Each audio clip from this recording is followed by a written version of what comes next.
àlùkò torí ọmọ rẹ̀ rú sí lékè torí ọmọ rẹ̀ ṣẹ́kùn alájí tí relé bámi ké dàrú ara mi ẹni rere lọ.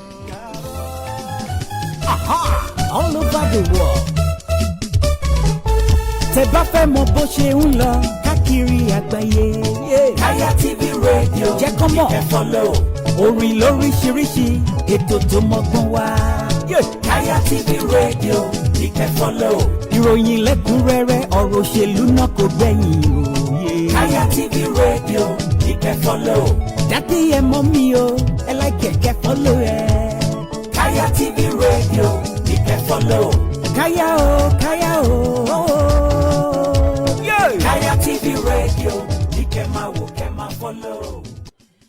Ẹ̀lẹ́mbẹ̀ wo orúkọ tèmi ní Alhaji Ahmed Lukman ìgbàmọ̀ sí Kaya aláṣẹ iléeṣẹ́ Kaya guest house aláṣẹ iléeṣẹ́ heritage travel and tours fẹ́yìn olólùfẹ́ wa àtúmọ̀ tuntun wa báyìí ìlàmú wa fún yín Kaya radio gbádùn ẹ̀yin àgbọ̀n wa àbúrò wa ẹ̀yin ọ̀rẹ́ wa lórí Kaya radio oríṣi ètò láàmú wa fún yín ẹ̀ẹ́dẹ̀mọ̀ gbádùn wa dáadáa látòrí sport entertainment politics gbogbo tó ń lọ nígboro lórí social media àmọ́ máa gbá àwọn èèyàn wá àdèmọ́ máa gbá àwọn ọ̀jọ̀gbọ́n á tún máa bá àyànnà náà ní kọ̀ọ̀kan.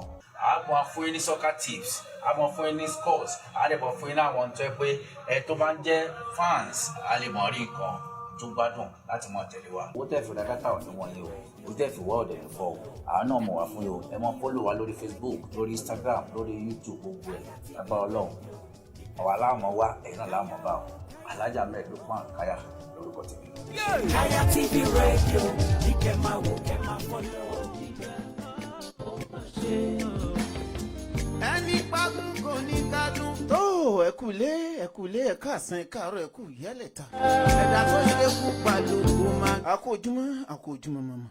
ọlọ́run ẹgbẹ́ rí jẹ lẹ́ni àṣegbèsì láyé. akílẹ̀ o akóde o. ti pamọ́ ló wà o wẹ́rẹ́ kí. akọkùnrin pé. má ṣe.